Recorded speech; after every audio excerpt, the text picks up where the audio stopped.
Hi everyone, this is Teacher Justina and welcome back to my YouTube channel. And our video for this day is all about finding the number of terms in an arithmetic sequence. But this time, this is involving a fraction. Okay, so let us have this example. How many terms in this sequence? 2 thirds, 7 over 6, 10 over 6, and until 22 over 6. So we are going to find out as to how many number of terms are there if our last term is 22 over 6. And first thing to do is to find out the given data. So our first term is 2 thirds, as you have seen in there. Our first term is 2 thirds. Thus, our a sub 1 is 2 thirds. And our a sub n, our last term is 22 over 6. And this time, we will be getting the common difference. So getting the common difference, it is already known that the second minus first, third minus second, but let us try this second minus third. So our second term is 7 over 6 minus our first term is 2 thirds. Thus, we are going to find out the LCD of 6 and 3, and it's a 6. So 6 divided by 6, it will be 1 times 7. That is why there is a 7. And 6 divided by 3 is 2 times 2. That will be 4. And so far, the d is equal to 3 over 6. And to further simplify, 3 over 6 is equals to 1 half. So our d is equal to 1 half. So are we now ready getting the number of terms? Okay, recalling the formula for the n term of an arithmetic sequence is a sub n is equal to a sub 1 plus n minus 1 times the d. So to substitute the formula, we have the a sub n, which is 22 over 6. So 22 over 6 and our first term is 2 thirds. Thus, that's it. Plus and n minus 1 times our common difference, which is 1 half. Okay, next, we are going to further simplify.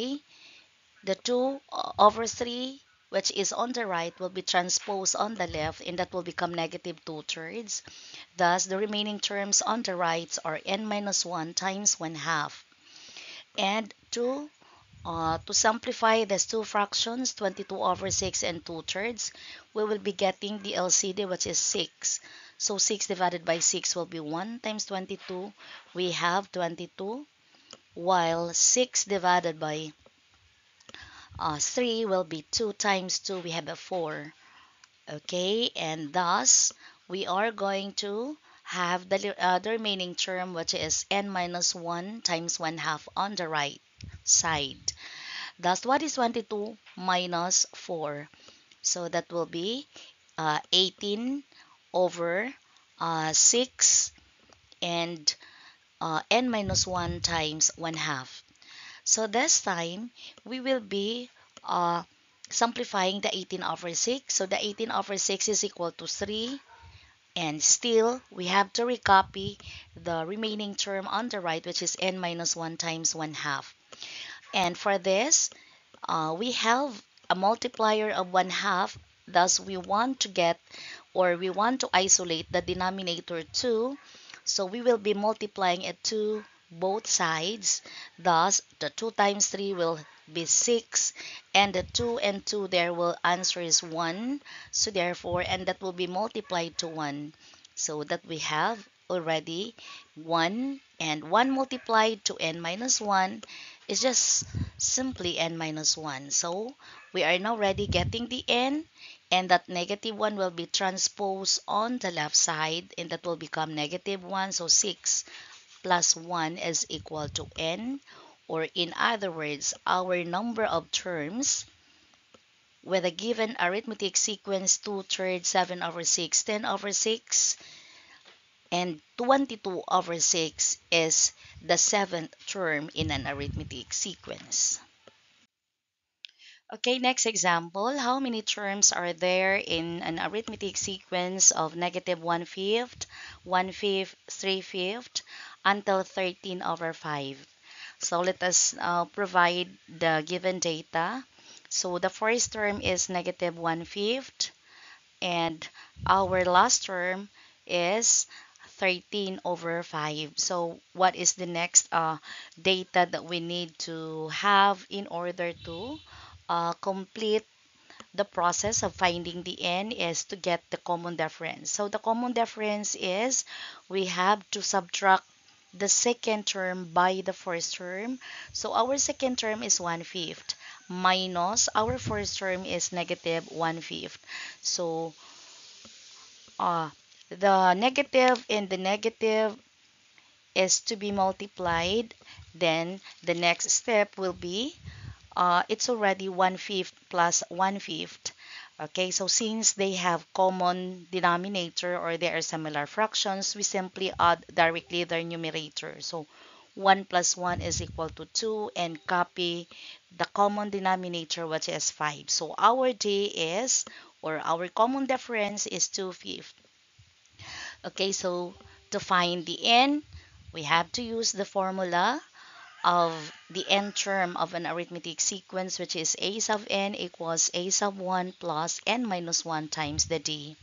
So our a sub n, or our last term, is 13 over 5. Okay, and then our first term is negative 1/5 plus n minus 1 times our common difference is 2/5, our d. So what shall we do next is to transpose the negative 1/5 to the left. Thus, it will become positive 1/5, which is equal to n minus 1 times 2/5. Okay, and we will be simplifying these two fractions, and thus 13 plus 1, because they are having the same denominator, so that will be 14 over 5. And the remaining terms on the right are n minus 1 times 2/5. Thus, we want to isolate the 5 as the denominator both left and right side. So we will be multiplying both by 5. Okay, so to isolate the 5, so that's it, because it's just simply 5 divided by 5 will gives us a 1, and 5 divided by 5 will gives us a 1. So this will be 1, and then this will be also 1. So the remaining on the left is 14, while on the right is n minus 1 times 2. Okay, so since we will be getting the n, or the number of terms, thus, as you have seen that there is a 2 in this part, so as to isolate the 2 there, we will be dividing both sides by 2. That's it. And also 14 divided by 2, so that will gives us 7 equals n minus 1 times uh, n minus 1. So to further get the value of n, we simply uh, transpose the negative 1 to the left, and that will be 7 plus 1 is equal to n. So our value of n is equal to 8, and therefore there are 8 terms in the sequence if our last term is 13 over 5 and our first term is negative 1/5. Uh, Guys, I hope you've learned something from my video today. And to learn more, do not forget to subscribe and hit the notification bell to be notified. This has been Teacher Justina, and goodbye, everyone, and that in all things, God may be glorified.